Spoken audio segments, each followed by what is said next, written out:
தோஷங்கள் நீக்கும் பிரதோஷம் சிவன் நஞ்சுண்டதால் வந்த நேரம். நாம் செய்த தீவினைகள் யாவும் அந்த பிறை சூடன் அருளாலே தீரும். நாதனின் விடையாக நந்தியின் கொம்பிடையில் சிவனாடும் நேரம் இது. சிவன் வரும் சுகமான நேரம் இது.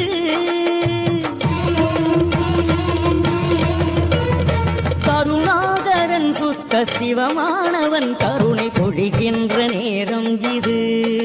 வரம் தருகின்ற நேரம்